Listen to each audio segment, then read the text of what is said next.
আজকে আমরা ইনশাআল্লাহ রোজার ব্যাপারে গুরুত্বপূর্ণ আলোচনাগুলি শুনবো। খুব মনোযোগ সহকারে শুনতে হবে এবং কোনো জনে ভুল না বুঝি আমরা কোনো কিছু বুঝতে কষ্ট হলে একটু হাত উঠাইলেই হবে, অথবা নামাজের পরে আমি কামরায় আসি, এসে ইনশাআল্লাহ মাসাইল হল করে নিব।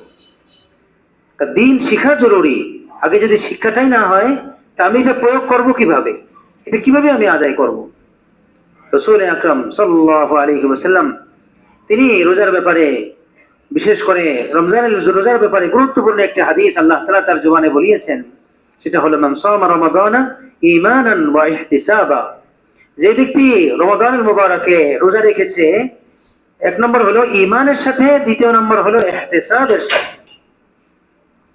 এই দুই জিনিস যদি থাকে রোজার মধ্যে, রমজানুল মুবারকে, তো আল্লাহর রাসূল সাল্লাল্লাহু আলাইহি ওয়াসাল্লাম আল্লাহ তাআলার পক্ষ থেকে ওয়াদা করছেন যে ওয়াগফিরা লাহু মা তাকাদ্দামা মিন যামবিহি, তার অতীতের সমস্ত পাপ আল্লাহ রাব্বুল আলামিন মোচন করে দিবেন।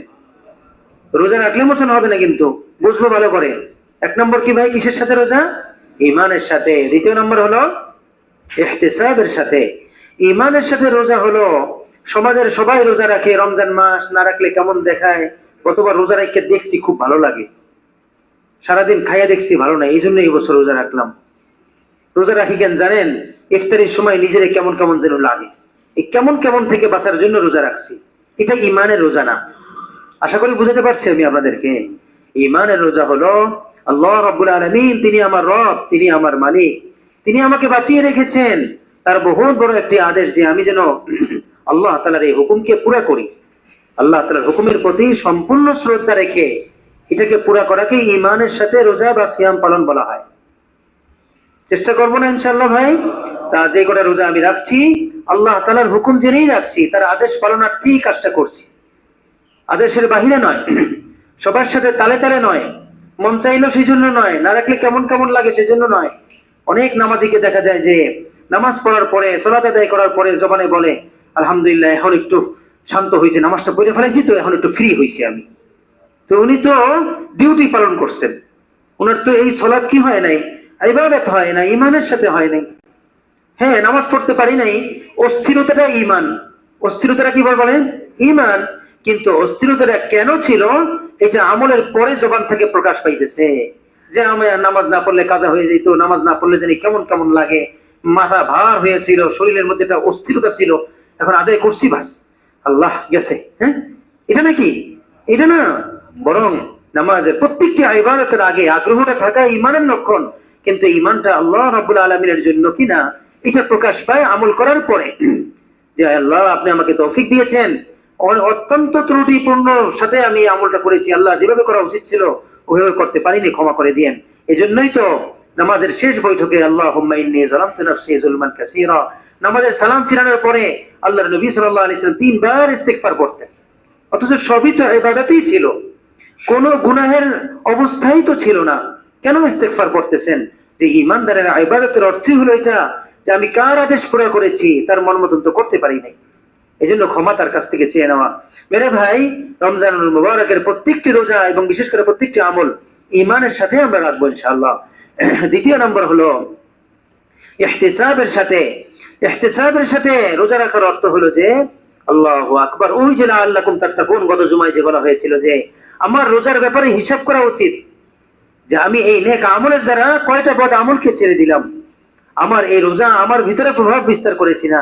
মেরে ভাই, যেই নামাজ আমাকে আল্লাহ তাআলার জীবদ্দশায় আল্লাহ তাআলার নিষিদ্ধ কাজ থেকে ফিরায় না, ওই নামাজ আমাকে জাহান্নামের আগুন থেকে কি করে ফিরাবে? যেই রোজা আমাকে গীবত থেকে বাঁচিয়ে দিল না, যেই রোজা আমাকে চগলখুরি থেকে বাঁচিয়ে দিল না, দোমুখী আচরণ থেকে বাঁচিয়ে দিল না, যেই রোজা আমাকে সুন্নতের উপরে ধাবিত করলো না, যেই রোজা মুহাম্মদ সাল্লাল্লাহু আলাইহি সাল্লামের আদর্শই যে একমাত্র আমার আদর্শ, এই ব্যাপারে আমার ভিতরে আন্তরিকতা তৈরি করলো না, মেরে মুহতারাম, এই জীবদ্দশায় এই কাজটা করতে পারলো না যেটা সহজ ছিল, এই রোজা মৌতের পরে আমার জন্য কিভাবে হাউজে কাউসারের পানির ব্যবস্থা করবে, কিভাবে জাহান্নামের জন্য ঢাল স্বরূপ সে ব্যবহার করবে, কিভাবে এই রোজা আমাকে বিনা হিসাবে আল্লাহ তাআলার কাছ থেকে বাঁচিয়ে নিয়ে আসবে, কিভাবে কবরের আযাব থেকে বাঁচিয়ে নিয়ে আসবে, কিভাবে আমাকে জান্নাত পর্যন্ত পৌঁছে দিবে। ওটা অনেক কঠিন না? এটা কঠিন ভাই বলেন? পরকালে হাউজে কাউসারের পানি পান করাটা কঠিন, নাকি দুনিয়াতে গীবতটা ছেড়ে দেওয়া কঠিন? দুনিয়াতে ছেড়ে দেওয়া সহজ না, এটা আমাদের কঠিন তো পরকালেরটা কি হয়, কারণ দুনিয়াতে তো কিছু না কিছু ব্যবস্থা আছে, করতে না পারলে ইস্তেগফারের ব্যবস্থা আছে, কারো কাছ থেকে দোয়া চাওয়া যায়, আবার আল্লাহ তাআলার কাছে প্রতিজ্ঞা হওয়া যায়, বারবার তওবা করার সুযোগ থাকা যায়, আল্লাহ বারবার সুযোগ দিয়ে থাকবেন। কিন্তু পরকালে যদি মেরে ভাই অঙ্গহানি অবস্থায়, বিপদগ্রস্ত অবস্থায় কোনোভাবে যদি আমরা ফেসে যাই, আর পরিত্রাণের কোনো সুযোগ নাই মেরে মাহতারাম। এই জন্য খুব খেয়াল রাখবো যে ইহতিসাবের অর্থ হলো যে বান্দা, তোমাকে যে এই ভালো কাজ করার তৌফিক দিয়েছি, এর মানে তুমি ভালোটাই করবে, মন্দ থেকে তুমি মুক্ত হবে না, মন্দ থেকে বাবা আসবে না। এই জন্য গ্রামের মা বোনদেরকে আমরা ছোটবেলায় দেখেছি যে ওনারা চাল রান্না করার আগে কুলার মধ্যে নিতেন না, এরকম কুলাটা এরকম ভাবে টাকাইতেন, তাকিয়ে তাকে কি ফেলে দিতেন, কিসে ফু দিতেন, এরকম ঝেড়ে ঝেড়ে কি ফেলতেন বলেন? ভালো খাবারগুলোর মধ্যে থেকে অসুবিধা থাকতেই পারে, এটা না থাকবে না। মানুষ হিসাবে, মুসলমান হিসাবে, মুমিন হিসাবে ভুলের দ্বারা জর্জরিত এটা হতেই পারে, এটা কোনো মানে আশ্চর্য হওয়ার কিছুই না, এটা ভয়ের বিষয়। কিন্তু এটা কি থাকতে থাকবে না, এটা ফেলে দিতে হবে মেরে মাহতারাম। ওই প্রত্যেকটা মায়ের হাতের যে ঝাঁকুরির যে কুলা আমাদেরকে বার্তা দিচ্ছে যে প্রত্যেকটা ভালো খাদ্য থেকে তুমি তোমার মন্দ জিনিসগুলোকে ফেলে দাও। আমরা বাজার থেকে ডিম নিয়ে গিয়েছি, তা আমাদের মায়েরা, আমাদের বোনরা, আমাদের পরিবারের লোকরা, ওনারা ওই ডিমগুলো ধুইছেন না? ধুয়েছিলেন? কাঁচা ডিমগুলি কেন ধুয়েছিলেন? ওখানে হয়তো কোনো ময়লা ছিল, বা দেখা দৃষ্টিগোচর না হইলো, কেমন লাগে, একটু ধুয়ে রাখি, ফ্রিজে যখন রাখবো। রাখছে না মেরে ভাই? কেউ কিভাবে রেখে দেয়, ওইভাবে খায়, কেউ কেউ রান্না করে। তো ডিম এত ভালো অংশ, এতটুকু ভালো অংশ, কিন্তু অল্প মাত্রায় হয়তো বা ময়লা, অথবা ময়লা নেই, দৃষ্টিগোচর হয় না, তারপরেও তো আমরা খারাপ জিনিসটা, নাপাক জিনিস হওয়ার সম্ভাবনা আছে, ওটাকে দুর্বৃত্ত করি, তাই না এটা খাবারের উপযুক্ত হয়ে যায় মেরে মুহতারাম। প্রত্যেকটি ইবাদত, প্রত্যেকটি ভালো আমল, প্রত্যেকটি ভালো আদেশের ব্যাপারে খুবই গুরুত্বপূর্ণ বিষয় হলো যে ওই ভালো আদেশগুলোর পাশাপাশি আমরা যেন ময়লা, দুর্গন্ধ, গুনাহ, আল্লাহ তাআলার নারাজি, অসন্তুষ্টি, এই সমস্ত জিনিস যেন এখান থেকে খালি হয়ে যায়, মুক্ত হয়ে যায়। তো গুনাহ থেকে মুক্ত হলেই তো জাহান্নাম থেকে মুক্তি, গুনাহ থেকে পরিত্রাণ পেলেই তো আল্লাহ তাআলার সামনে উপস্থিত হয়ে কথা বলার সুযোগ সে পাবে। এই জন্য ইহতিসাবের অর্থ হলো, এক নম্বর অর্থ হলো যে আমরা আমাদের ভালো আমলের ব্যাপারে মন্দ আমলের কাটাকাটি হয়েছে কিনা এটার হিসাব করতে হবে। গতকালকে একটা রোজা চলে গেল, 2টা তারাবি চলে গেল, এই এতগুলো আমল আমার চলে গেল জীবন থেকে। আমার কয়টা ভালো আমল হয়েছে আলহামদুলিল্লাহ, কয়টা মন্দ আমল আমি ছাড়তে পেরেছি? কয়জন ব্যবসায়ী আছে যে আমি তো রোজার আগেই মাল কিনে নিয়ে আসছি, এখন মাল সবাই বাড়িয়ে ফেলছে, আমি বাড়াবো না। কেন? আমার তারাবির নামাজ আমাকে লজ্জা দেয়, আমার রোজা আমার দিলের মধ্যে ব্যথা দেয়, তুমি এটা করতে পারো না। তুমি এতবার রুকু দিলা, এতগুলা সাজদা করেছো, তুমি ইফতার করেছো, তুমি সাহারি খেয়েছো রাত্রে উঠে, ফজরের নামাজে তুমি গিয়েছো, তুমি এই কাজটা করতে পারো না, সবাই করুক, তুমি থামো, তুমি অপরাধটুকু করো না। আল্লাহু আকবার। মেরে মুহতারাম, যিনি চাকরিজীবী আছেন তিনি চিন্তা করতেছেন যে আমি তো চাকরির মধ্যে খেয়ানত করি, আমি বাসায় এসে খুব উগ্রতা দেখাই, আইসেই কাপড় চোপড় নিক্ষেপ করি, আইসেই বিবির নাম ধরে ডাকি, চিল্লা চিল্লি করি, তুই তাহারি ভরি, বাচ্চারা সব দূরে সরাই দেই। কেন? এই নামাজ যদি আমাকে লজ্জা না দেয়, এই নামাজ যদি আমাকে এই জিনিসের দোহাই না দেয়, তুমি না নামাজি, তুমি এটা কিভাবে করলে?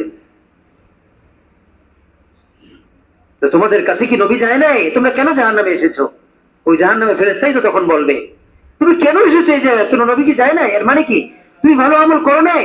যে ভালো আমল, নবীদের কথা অনুযায়ী ভালো আমলের দ্বারা তোমার মন্দ আমলগুলি তুমি পরিষ্কার হয়ে আসছো, তাহলে তো আজকে জাহান্নামে আসার কোনো সুযোগ ছিল না তোমার। জাহান্নামে তো কেউ তোমাকে টেনে আনেনি, কেন তুমি এসেছো? মুহাম্মদ সাল্লাল্লাহু আলাইহি ওয়াসাল্লাম তিনি আল্লাহ রাব্বুল আলামিনের পক্ষ থেকে এই দুইটি বার্তা দিয়েছেন যে ঈমানের সাথে যেন আমল হয়, আর ইহতিসাবের সাথে প্রত্যেক দিন হিসাব করা যায়, প্রত্যেক দিন। এবং সবচেয়ে বড় হিম্মত আমরা করব সবার আগে মেরে ভাই, এটা আমি সব সময় বলি, ইনশাআল্লাহ মওত পর্যন্ত বলবো, সবার আগে কোন অপরাধটা ছাড়বো? প্রত্যেকটা অপরাধের একটা মা আছে, মূল আছে, ছাড়বো ইনশাআল্লাহ ভাই বললে, ইনশাআল্লাহ কি বলেন? আমাদের এই মূল অপরাধটা না ছাড়া পর্যন্ত অন্যান্য যত অপরাধ ছাড়ি আমি টিকতে পারবো না। অপরাধের মূল আর মা হলো আমাদের জবান, এই জবানকে হেফাজত করতে হবে। এই জবানের প্রত্যেকটা লোকমা মেরে ভাই আজকের থেকেই পাক করতে হবে, আজকের থেকেই। আর কোনো আমল না করতে পারলেও, আর কোনো নিষিদ্ধ কাজ থেকে ফিরতে না পারলেও, যদি বান্দা পাক্কা আজম করে যে রমজানে আমি আর কোনো কিছু পারি কি পারি না, কিন্তু সারা জীবনের জন্য মওত পর্যন্ত আমি আমার জবানকে পাক করলাম, এটা হলো সদর দফতর, এটাই মূল ফটক, এটাকেই পাক রাখতে বলা হয়েছে। এটাকে এমন ভাবে রব্বে করিম মাতৃগর্ভে পবিত্র রেখেছেন যে মায়ের এক ফোঁটা নাপাক রক্ত এখান থেকে আল্লাহ তাআলা প্রবেশ করাতে দেন নাই মেরে ভাই। এই জবানের দ্বারা যে কি খাবে, বাচ্চা পৃথিবীতে আসার বহু আগেই মায়ের কাছে আল্লাহ তাআলা পবিত্র খাদ্য পাঠিয়ে দিয়েছেন মেরে মুহতারাম।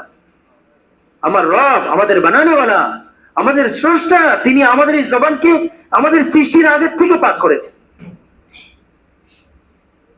তিনি প্রত্যেকটি প্রাণীর বাচ্চাগুলি ভূমিষ্ঠ হওয়ার সাথে সাথেই মুখের মধ্যে খাবার দিয়ে দেন, হাঁটতে দেন, আবার তার সাথে সাথে কথা বলার তার শুরু হয়ে যায়। কিন্তু আল্লাহ রাব্বুল আলামিন পৃথিবীর প্রত্যেকটা মানুষকে দীর্ঘ সময় পর্যন্ত তার জবান থাকে, কিন্তু কোনো কিছু বলতে দেন না, শুধু কানতে দেন। কারণ তোমার জবান আর অন্যের জবান এক না।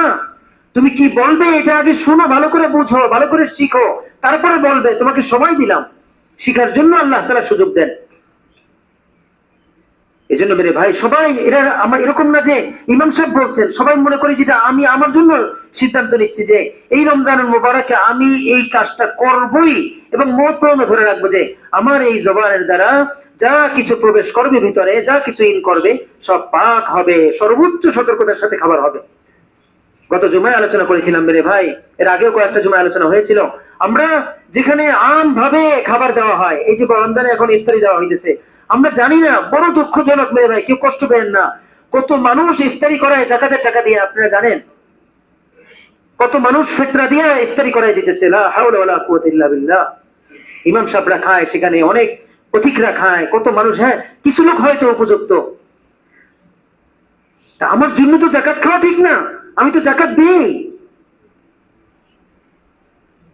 কোন অমমি দস্তরখানে বসবো না, এই জবানকে পাক রাখতে হবে মেরে ভাই। কখনো যদি কোনো অপরকতা থাকে যে না যেতেই হবে, সবাইকে আসতে বলছে, ওনাকে জিজ্ঞাসাও করা যাচ্ছে না আসলে কিসের অর্থ, জিজ্ঞাসা করলেও তো বলবে না, মানুষ তো দিন বুঝে না ভাই। মানুষের দোষ না, আমরা তো বুঝাই না। আমরা তো এই মেহরাবে বসে অন্য কথা বলি। সারা বছর উম্মাহকে আমানত আমরা পুরা করি না মেরে ভাই। আমি তো আমার এই জীবনের অভিজ্ঞতা দেখেছি, মানুষকে বুঝালে মানুষ সবাই বুঝে, আমল করা শুরু করে দেয়, আমরা তো বুঝাই না।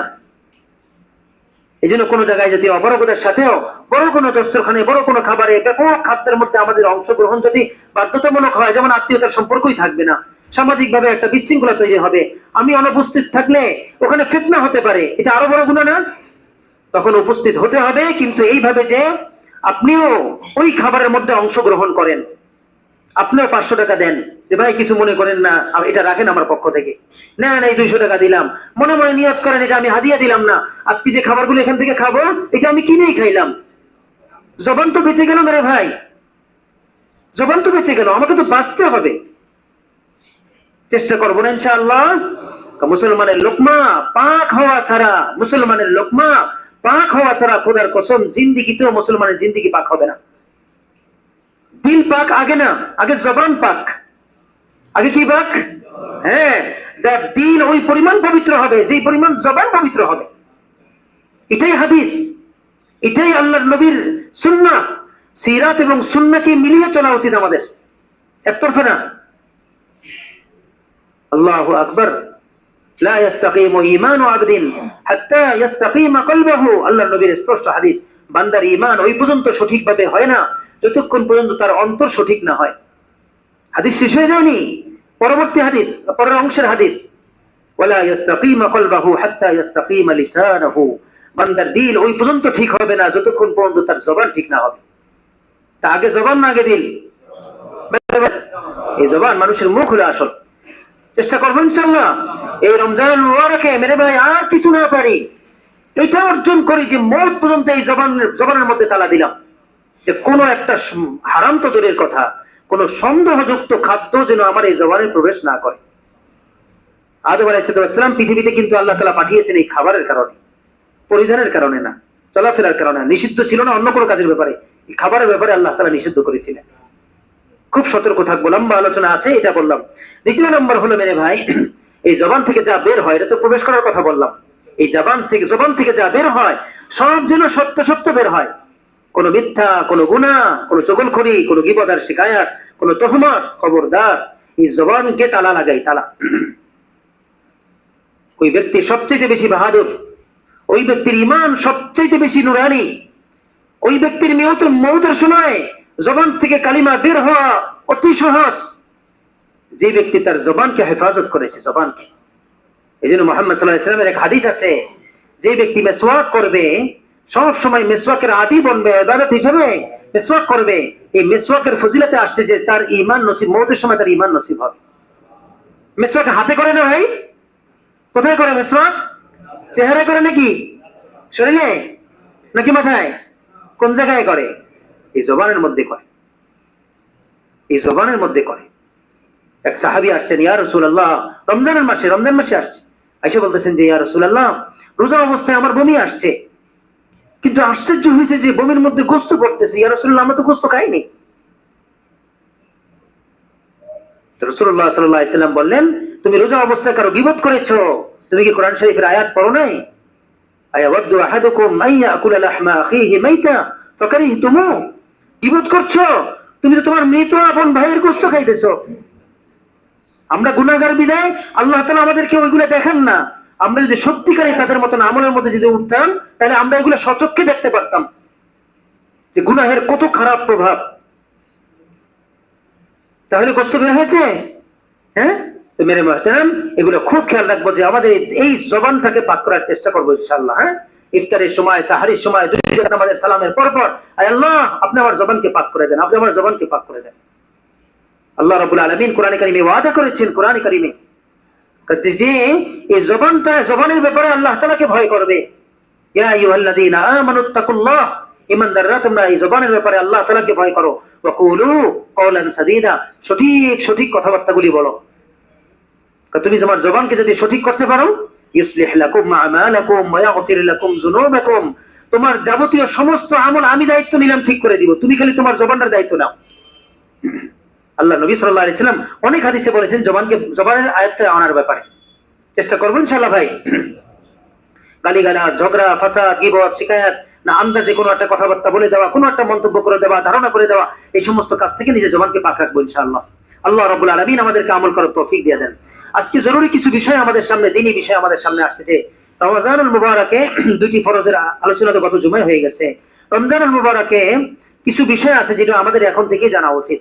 এক নম্বর হলো, অনেক কিছুর কারণে রোজা আমাদের ভেঙে যায়।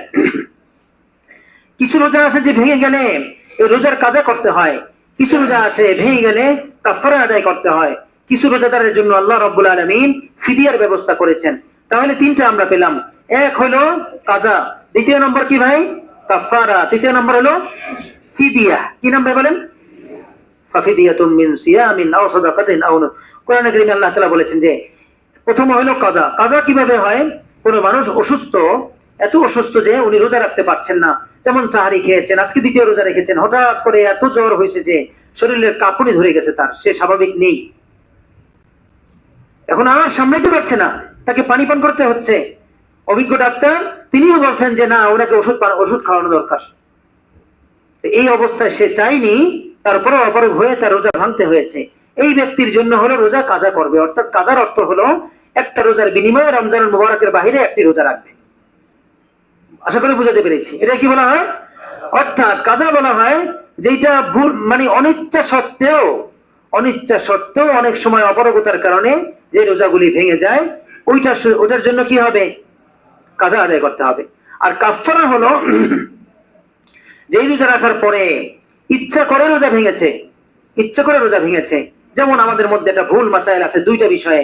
এক নম্বর হলো, হাই আজকে তো সাহারি খাইতে পারিনি, রোজা রাখবেন না, কোনো আজকে সাহারি খাইতে পারিনি, তো রোজা হবে কিভাবে? তুই ইচ্ছা করে খাইতেছে দিনের বেলায়। আল্লাহু আকবার। মেরে ভাই, গত জুমায় বলা হয়েছে যে সাহারি খাওয়া এটা সুন্নাত। কেউ যদি খায়নি, সুন্নতের খেলাফ হয়েছে। কেউ যদি খাইতে পারেনি, তাতেও তো কোনো সমস্যা নাই, কিন্তু রোজা তো তাকে রাখতেই হবে। সাহারি যদি কেউ নাও খায় অথবা না খেতে পারে, হ্যাঁ, অথবা এমন সময় উঠেছে যে সময় অতিক্রম হয়ে নামাজ সব শেষ হয়ে গেছে, কিন্তু এখনো ফজরের ওয়াক্ত বাকি আছে, তিনি ঘরে নামাজ আদায় করতেছেন, ওই ব্যক্তি রোজা হবে না? জি হবে না, অবশ্যই হবে। এজন্য ইচ্ছা করে কিন্তু খাওয়া যাবে না, ইচ্ছা করে খাওয়া যাবে না, খুব সতর্ক। তার তো রোজা হয়ে গেছে। ইচ্ছা করে যদি কেউ খেয়ে ফেলে, তাহলে কিন্তু তার উপর কাফারা আসবে। দ্বিতীয় নম্বর আরেকটা ভুল যেটা আমরা না বোঝার কারণে করি, সেটা হলো যে রোজা অবস্থায় বিশেষ করে ফজরের নামাজের পরে আমাদের গোসল ফরজ হয়ে যায় ঘুমের মধ্যে। তো গোসল ফরজ হয়ে গেলে, এটা কি ইচ্ছা করে কেউ গোসল ফরজ করেছে? ঘুমের মধ্যে যে গোসলটা ফরজ হয়, এটার মধ্যে তো ওই ঘুমন্ত ব্যক্তির তো কোনো কিছুই নাই, তার আয়ত্তে নাই। এটা আল্লাহ তাআলার পক্ষ থেকেই হয়েছে। এটা অনেক ক্ষেত্রে আল্লাহ তাআলার পক্ষ থেকে হয়, অনেক ক্ষেত্রে শয়তানের পক্ষ থেকেও করা হয়। যেটাই হোক, এটা তো তার ভিতরে ইচ্ছাধীন ছিল না। তো এই অবস্থায় তার রোজা তো ভাঙে নাই। কিন্তু আমরা জানি যে ফরজ গোসল হইলেই রোজা ভেঙে যায়। তা দুপুরবেলা ফোন দিয়েছে যে হযরত এই দুপুরে একটু ঘুমাইছিলাম, দেখি গোসল ফরজ হয়ে গেছে, আমি তো পানি পুনি খেয়ে ফেলছি, রোজা কি হয়েছে এখন? আমি কি পানি খেয়ে আবার ফোন দিয়েছেন কেন? তো মেরে মাহতারাম, যদি ঘুমন্ত অবস্থায় কারো যদি ফরজ গোসল হয়, তাহলে তার কি হয় না, রোজার কোনো ক্ষতি হয় না। কিন্তু হ্যাঁ, কেউ যদি ইচ্ছা দিয়ে মিলামেশা করতেছে অথবা হস্তমৈথুন করতেছে অথবা নিজের ইচ্ছা যদি হয়, তাহলে কিন্তু রোজার অবস্থা শেষ, রোজা থাকবে না। মেলামেশা করলে কিন্তু কাফফারা হবে। কাফফারা কাকে বলে শুনি আমরা। কাফফারা হলো লাগাতার লাগাতার তার 60টা রোজা রাখতে হবে। কয়টা রোজা ভাই? 60টি রোজা রাখতে হবে এবং একটা কাজাও করতে হবে, মোট 61টা রোজা তার রাখতে হবে। কেউ যদি রমজানে নিজের স্ত্রীর সাথে হোক, হালাল জায়গায় হোক, হারাম জায়গায় হোক, কেউ যদি মিলামেশা করে, তার উপরে কাজাও আসবে, কাফফারাও আসবে। কাজা কয়টা? একটা। আবার কাফফারাও তার উপরে 60টা আসবে। 60টা রোজা রাখলেও হবে না, একসঙ্গে রাখতে হবে। কেউ 55টা রেখেছে একসঙ্গে, 56 সময় আইসা রাখতে পারে নাই, 57 দিন রাখতে গেলে হবে না, আবার এক থেকে শুরু করতে হবে তার। এটাকে বলা হয় রোজার কাফফারা। মনে থাকবে তো ইনশাআল্লাহ ভাই? নামাজের কাফফারা রোজার কাফফারা এক না। কথা বুঝে আসছে? কাফফারার পরিভাষাগুলি এক, কিন্তু এগুলির আমলের আদায় করার ভিন্নতা কিন্তু আলাদা। এই হলো আমাদের কাফফারা। তৃতীয় নম্বর হলো মেরে মুহতারাম যে ফিদিয়া। ফিদিয়া আমরা কারা দিব? ফিদিয়া হলো শুধুমাত্র ওই সমস্ত অসুস্থ এবং অপারগ রোজাদার ব্যক্তিদের জন্য যারা এতটা ভারী বয়সে চলে গেছেন, বয়োবৃদ্ধ নারী এবং পুরুষ, অথবা মরণ ব্যাধিতে আক্রান্ত, তাদের অন্তরের মধ্যে রোজা রাখার সর্বোচ্চ আগ্রহ বাকি আছে, কিন্তু তারপরেও চাচ্ছেন, কিন্তু রাখার মতন সক্ষমতা তার নাই, না শারীরিকভাবে আছে, না তিনি পারবেন, কোন অবস্থায় তার নাই, কিন্তু তার দিল চাইতেছে, আয় আমি রোজা রাখবো না, আমি আর জীবনে কি এটা আমার আর হইবে না, আয় আল্লাহ আমার এরম বানাই দিলেন, আয় আল্লাহ আপনি আমাকে, আমি এই অবস্থায় পড়ে গেলাম যে আমি এখন রোজা রাখবো না। তার ভিতরে ব্যাকুলতা চলে আসছে, রোজা রাখার পরিপূর্ণ আগ্রহ তার আছে, কিন্তু শারীরিক ভাবে তার কি নাই, সক্ষমতা নাই, তার কোনো শক্তি নাই, কিছুই নাই। এরকম ব্যক্তিরা জীবদ্দশায় তাকে দুইটা কাজ করতে হবে। এক নম্বর হলো তিনি ফিদিয়া দিয়ে দিবেন। দ্বিতীয় নম্বর হলো ফিদিয়া দেওয়ার আগে তিনি ওসিয়ত করে দিবেন। কি করে দিবেন ভাই? ওসিয়ত করে দিবেন উপস্থিত লোকদেরকে, তো তোমরা অবশ্যই ফিদিয়া দিয়ে দাও, ফিদিয়া দিয়ে দাও। আর যদি আল্লাহ তাআলা আমাকে সুস্থ করেই দেন, আল্লাহ তাআলা যদি আমাকে সুস্থ করেই দেন, তাহলে কিন্তু আমি রোজাগুলি রাখবো, আমাকে কিন্তু তোমরা স্মরণ করাই দিবা। এই স্মরণ করাই দেওয়ার ওসিয়ত তাকে করাই দেওয়া। কারণ অনেক ক্ষেত্রে আমরা দেখেছি, আলহামদুলিল্লাহ আমাদের জীবনের অভিজ্ঞতাও আছে, যারা এইভাবে ফিদিয়া দেন, অসুস্থ হয়ে গেছেন, ক্যান্সারে আক্রান্ত হয়ে গেছেন। আমাদের এক ভাই, তিনি অস্ট্রেলিয়াতে থাকেন, 3 বছর আগে সম্ভবত তিনি রমজানে ফোন করলেন যে হযরত আমার তো এই অবস্থা, আমি এত বেশি কাজ করছি, এত পরিশ্রম করেছি, আমার শরীরে যে কখন ক্যান্সার হয়েছে আমি নিজেও খেয়াল করতে পারিনি, এখন কি করব? রোজার কি হবে? আমি কি, আপনি রোজা রাখতে পারবেন? রোজা রাখার কোনো অবস্থা নেই, সারাদিন ওষুধ দিতে হইতেছে, সারাদিন এই অবস্থা হয়েছে, কি করতে পারে? আমি কি, আপনি ওসিয়ত করেন একেবারে ইমানের সাথে যে প্রত্যেকটা রোজার আপনি ফিদিয়া দিতে থাকেন, আর সবাইকে ওসিয়ত করেন, বাড়িতে সবাইকে জানাই দেন, সবাইকে জানাই দেন যে আল্লাহ রাব্বুল আলামিন যদি তিনি আমাকে সুস্থ করে দেন, কারণ আমরা বলতেছি মরণ ব্যাধি, কিন্তু আল্লাহ তাআলা চাইলে পরিত্রাণ দিতে পারেন না? তিনি তো এক মুহূর্তেই পারেন, যে আমরা বলি মরণ ব্যাধি, তো আপনি ওসিয়ত করে দেন যে ইনশাআল্লাহ আল্লাহ রাব্বুল আলামিন যদি তিনি আমাকে সুস্থতার নেয়ামত যদি আবার ফিরিয়ে দেন, আমি কিন্তু এই রোজাগুলি আবার রাখবো। তো ওই ভাই তো এখন পুরো ক্যান্সার থেকে মুক্ত, এই বছরও তিনি রোজা রাখতেছেন। তো ওসিয়ত করা, ওসিয়ত করতেও ঈমান লাগবে, বড় হিম্মতের প্রয়োজন।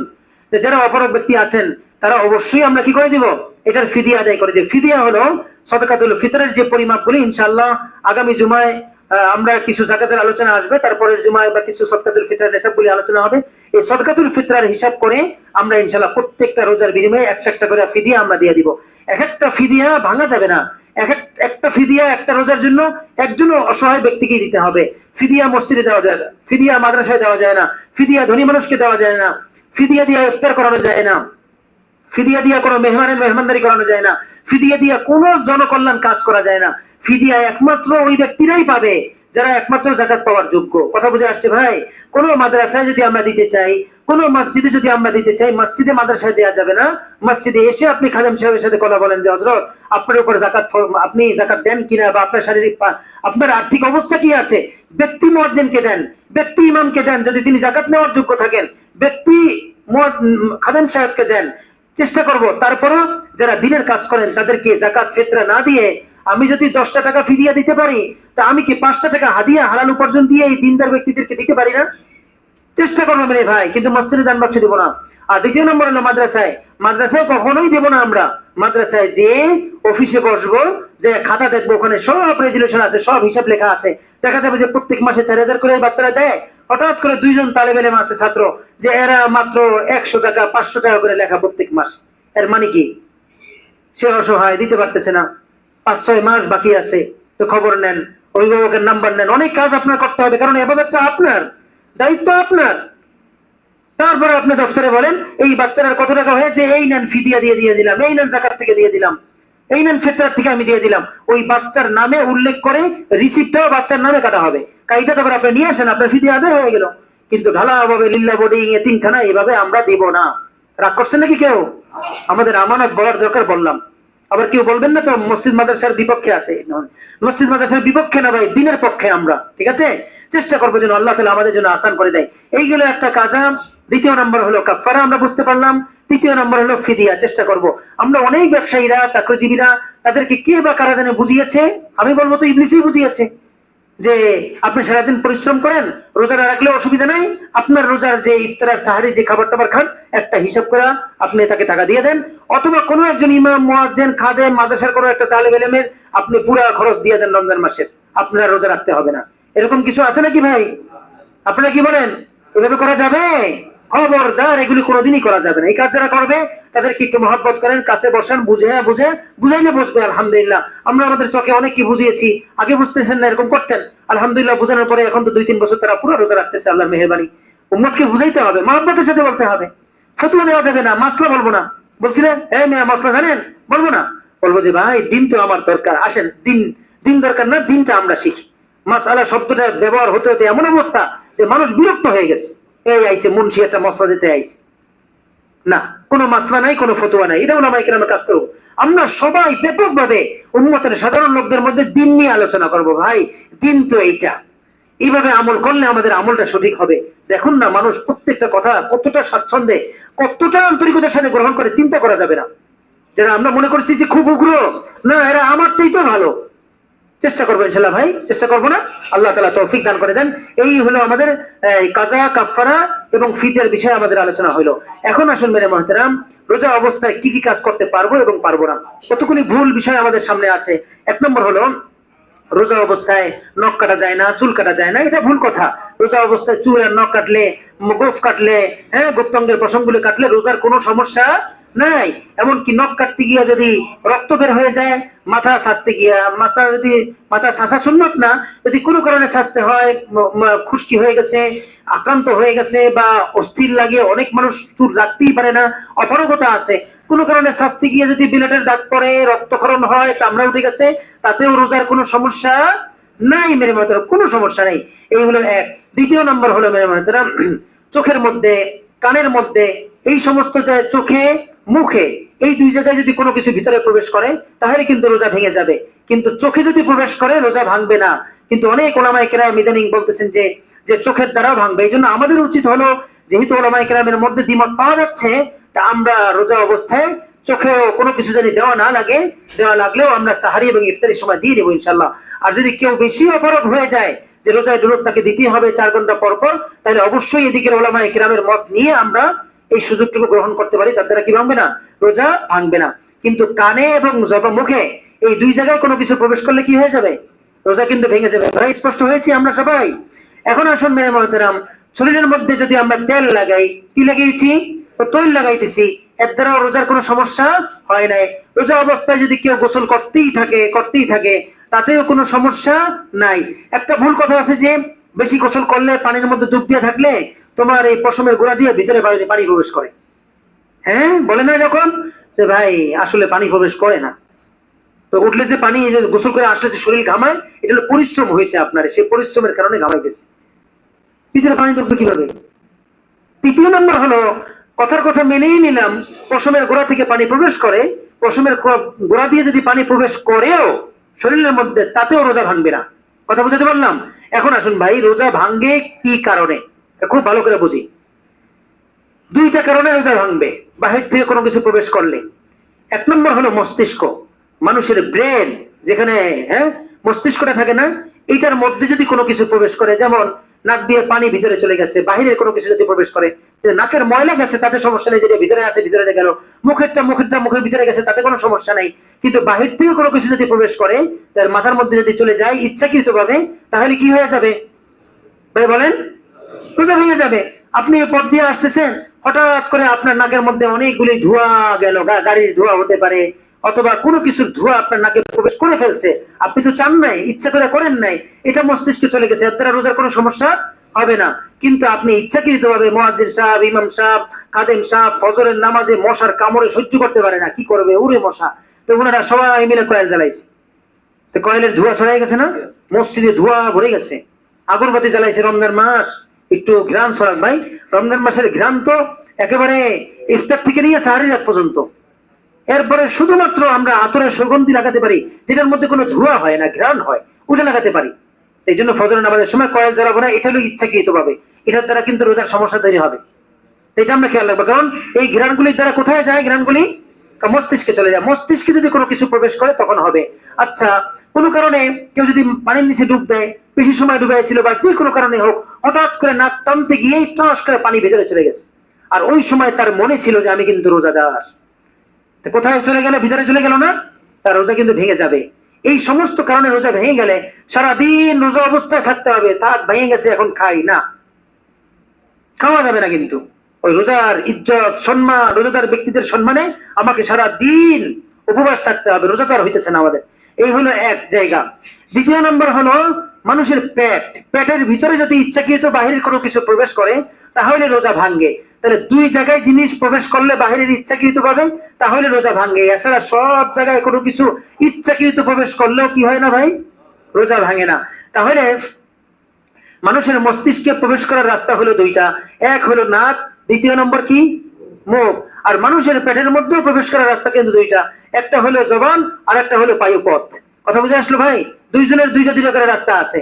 খেয়াল রাখতে হবে যে কোনো কারণে যেন ইচ্ছাকৃত আমার রোজার স্মরণ আছে, এই অবস্থায় যেন পেটের মধ্যে কোনো কিছু প্রবেশ না করে, এটা আমরা খুব বেশি খেয়াল রাখবো। এছাড়া রোজা অবস্থায় যদি কেউ ইনসুলিন নিতে চায়, কেউ যদি ইঞ্জেকশন নিতে চায়, কেউ এত অসুস্থ হয়ে গেছে যে ডাক্তার তাকে 2 ঘন্টা বসায় তাকে সেলাইন দিতেছে, ওই অবস্থায় সে রোজা রাখতে পারবে, তার কোনো অসুবিধা নাই। এমনকি এমন সেলাইন, যেই সেলাইনগুলোর দ্বারা শরীরের মধ্যে শক্তি আসে, দুর্বল হয়ে গেছে, এই অবস্থায় বয়স হয়ে গেছে, রোজাও রাখছে, এই অবস্থায় সেলাইন তাকে দিয়ে দিছে, সেলাইন দেওয়ার পর তার শরীরটা একটু স্বাভাবিকভাবে ফিরে আসছে, তাতেও রোজার কোনো সমস্যা নাই। কারণ সেলাইন যেখানেই দেখ, চামড়ায় দেখ, গোশতে দেখ, অথবা রোগের মধ্যে দেখ, এগুলো কি কোনো সময় মস্তিষ্কে যায়, পেটে যায় ভাই বলেন? বুঝতেছেন আপনার কথাগুলি? যায়? এটা কিন্তু যায় না। তো এর দ্বারা রোজা কিন্তু ভাঙবে না। কথা বুঝাতে পারলাম ভাই? রোজা অবস্থায় কেউ যদি রক্ত দান করে, কোনো ব্যক্তি অসুস্থ হয়েছে, তাকে রক্ত দিতেই হইতেছে, তাহলে যারা প্রথম আছে, জীবনও দেই নেই, আজকে রোজা অবস্থায় প্রথম দেব, আমরা বলবো যে আপনি দিন না মেহরবানি করে, যেহেতু অভিজ্ঞতা নাই, বলা যায় না, হঠাৎ মাথা চক্কর দিতে পারে, হঠাৎ শরীরের মধ্যে সমস্যা তৈরি হয়ে যেতে পারে, সবার তো শারীরিক অবস্থা এক না। আর আমাদের এই দেশের অধিকাংশ মানুষের ভিটামিন ডি এর অনেক অভাব, আমরা জানিও না, আমরা আমাদের স্বাস্থ্য সচেতনতা নাই। আল্লাহ তাআলার এত অফুরন্ত নেয়ামত, এই স্বাস্থ্যের ব্যাপারে আমরা একটুকু সচেতন না, যার কারণে হঠাৎ করে যদি আপনি একদিন দেন, অভিজ্ঞতা না থাকলে কিন্তু রোজা ভাঙতে হবে। মানুষের উপকার করতে গিয়ে যদি আপনার রোজা ভাঙ্গা লাগে, এই উপকার না করাটাই ভালো। কিন্তু কথা আছে, এই মুমূর্ষ, এই রোগী মারাই যাবে, আর কোথাও রক্ত পাওয়া যাইতেছে না, আপনার কাছেই রক্ত আছে, আর আপনি জীবন রক্ত দেন নাই। এখন যদি ওই ব্যক্তির জীবন বাঁচানোর জন্য আপনি যদি রক্ত দেন, আল্লাহ যদি আপনার স্বাভাবিক রাখেন, আলহামদুলিল্লাহ, তো রোজা রেখেই ফেললেন। আর ওই অবস্থা যদি রোজা আপনাকে ভাঙতেই হয়, তা আপনি ভাঙ্গেন, একটা মুসলমানের জীবন বা একটা মানুষের জীবন তো বাঁচলো। জি ভাই, আল্লাহ তাআলা অবশ্যই এটার উত্তম প্রতিদান দান করবেন। কিন্তু চেষ্টা করবো যে আমরা অন্য কোনো জায়গায় যদি ব্যবস্থা করা যায় করবো, আমরা নতুন যারা তারা দিব না, বাকিরা যারা অভ্যস্ত আছি তারা রোজা অবস্থায় রক্তদান করলেও কোনো সমস্যা নাই। এখন আসুন মেরে মুহতারাম, জবানের মধ্যে রোজা অবস্থায় শয়তান আমাদেরকে বোঝায় যে মুখের মধ্যে থুতু এটা গেলা যাবে না, ভাই স্বাভাবিকভাবে মুখের মধ্যে ভিজায় আল্লাহ তাআলাই রাখতেছেন। আল্লাহ তাআলা যদি চোখগুলোকে তার কুদরত দ্বারা ভিজায় না রাখতেন, জবানগুলোকে ভিজায় না রাখতেন, কি করতাম আমরা চিন্তা করেন তো দেখি। তা আমরা কি করি, বেশি বুজুর্গি দেখে দেখিয়া সব থুতুগুলা মুখের মধ্যে জমা করি, তারপরে আবার একটু পর পর হাইটে হাইটে গিয়ে গিয়ে ফেলে থাকতে থাকি। নামাজের সালাম ফিরাইতে দেরি, লাইন ধরে গেছে জানলার মধ্যে, জানলা ঠাস ঠাস করে পুতপুত আওয়াজ আর আওয়াজ চলতেছে, মসজিদের আশপাশ সব শেষ। কে বলছে এই কাজগুলি ভাই করতে? কে বললো এই কাজগুলি করতে? স্বাভাবিকভাবে রাখি আমরা, যেভাবে আছে ওভাবেই থাকুক না।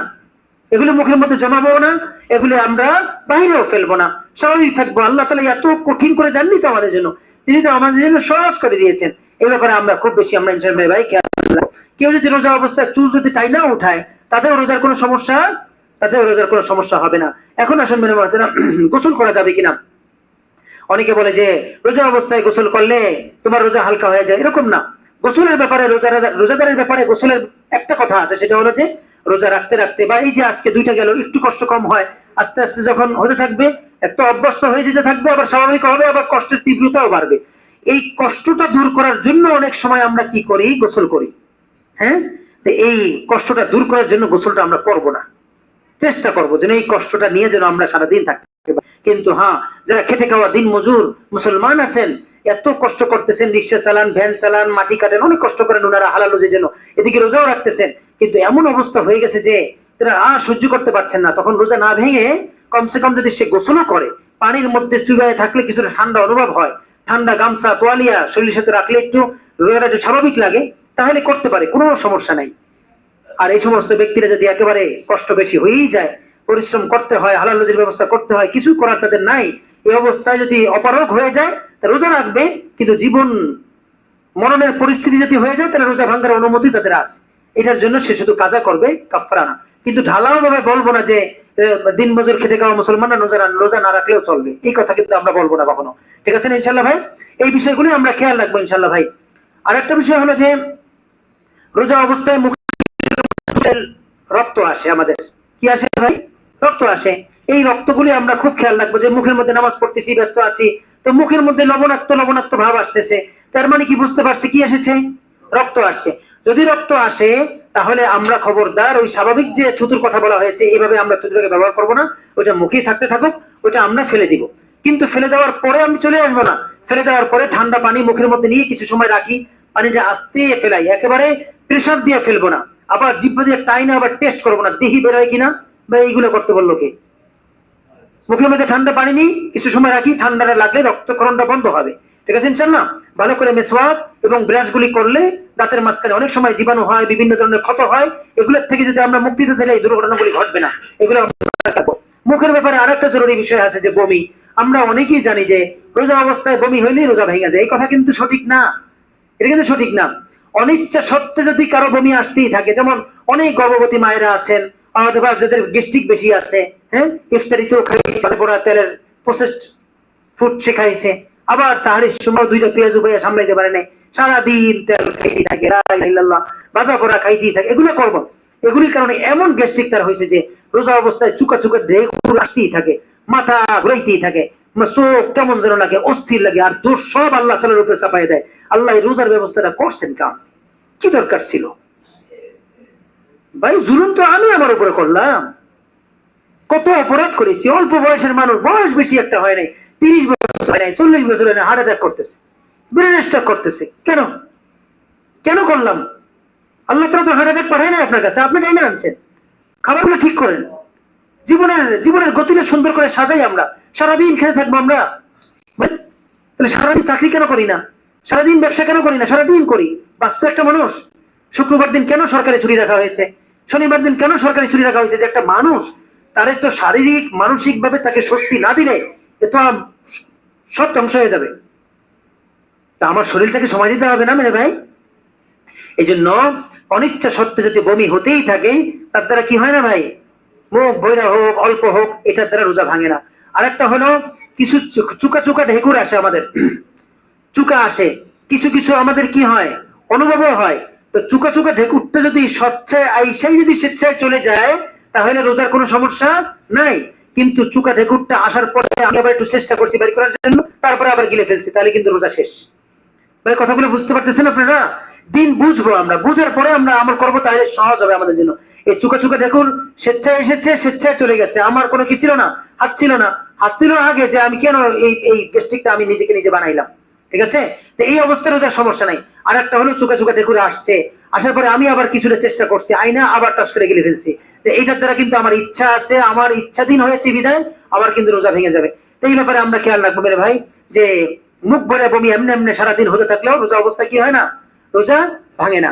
আচ্ছা, আরেকটা বিষয় হলো যে রোজা অবস্থায় মানে হলো যে সুবহে সাদিক থেকে নিয়ে সূর্যাস্ত পর্যন্ত এই সময়টাতে আমরা চেষ্টা করব ঘর বাড়িতে স্ত্রীদের কাছ থেকে একটু দূরে থাকার জন্য, বিছানার দুই পাশে শোয়ার জন্য, যাতে করে কোনো দুর্ঘটনা যেন হওয়ার সুযোগ না থাকে। এই কথার অর্থ আবার এটা নয় যে ইফতারের পর থেকে নিয়ে সাহারির আগ পর্যন্ত স্বামী স্ত্রী একসাথে থাকা যাবে না।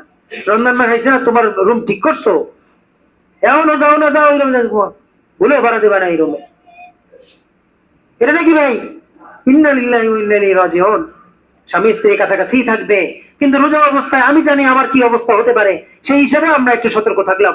চকির দুই পাশে দুইজন শুইলাম, শয়তান কোন ধরনের মাথায় সাইপা বসতেছে, অবস্থা বুঝতেছি, আপনি আপনার থেকে উঠে যান, যে অন্য জায়গায় শোন, হে আবার আটা দেবে, কি কোন দিকে আটা দিছো, তুমি থাকো আমি একটু নিরিবিলি শুই। তাকে আগের থেকে বলে দিয়েন, যাতে করে বুঝতে পারে যে না, কোনো সমস্যা হওয়ার সম্ভাবনা আছে।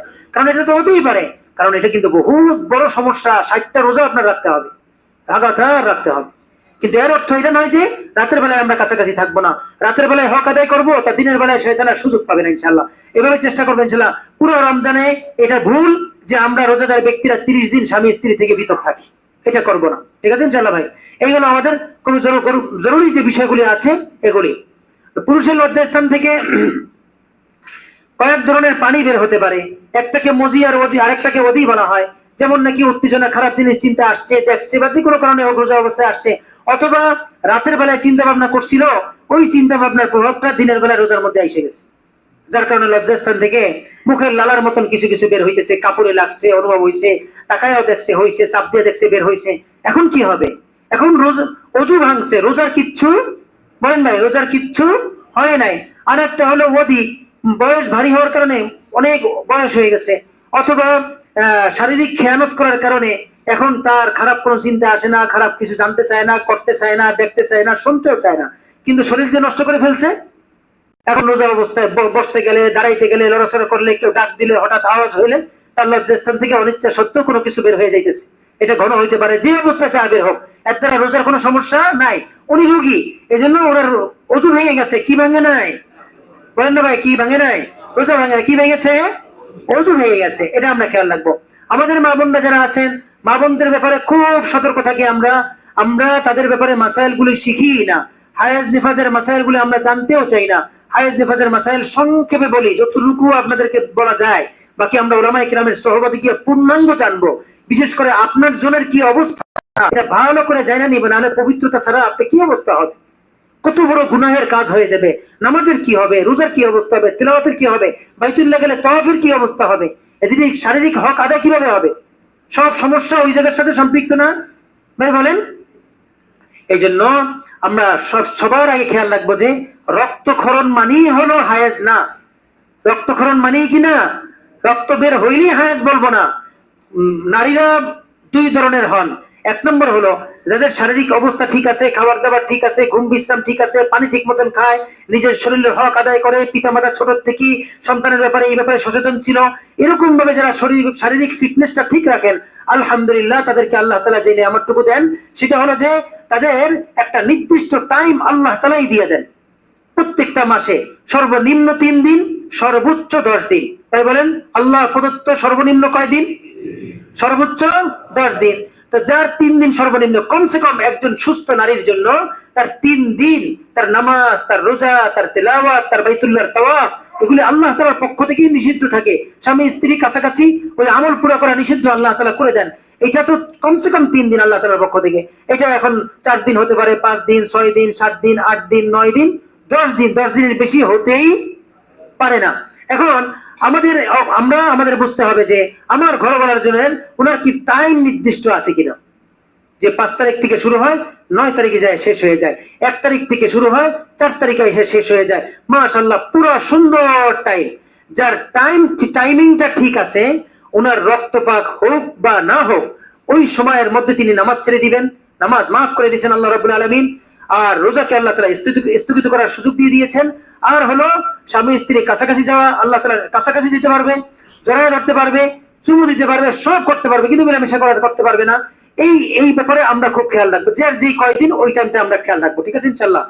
সবচেয়ে বড় সমস্যা হলো যার টাইম ঠিক নাই, হওয়ার কথায় আজকে 3 দিন হয়ে গেছে, হওয়ার কথা হয়ই না, 10 দিন চলে গেছে, খবর নাই।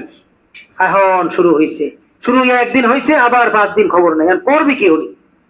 তো এই বিষয়গুলো নিয়ে ওলামায়ে কেরামের কাছে আমরা যাব, যে ভালো করে জেনে নিব যে আসলে এখন আমাদের করণীয় কাজটা কি। এই বিষয়গুলো কিন্তু খুবই গুরুত্বপূর্ণ। এটার সাথে রোজা সম্পৃক্ত হয়ে আছে না? বলেন, এই লোকটা কি করবে এখন? রোজা রাখবে কি রাখবে না?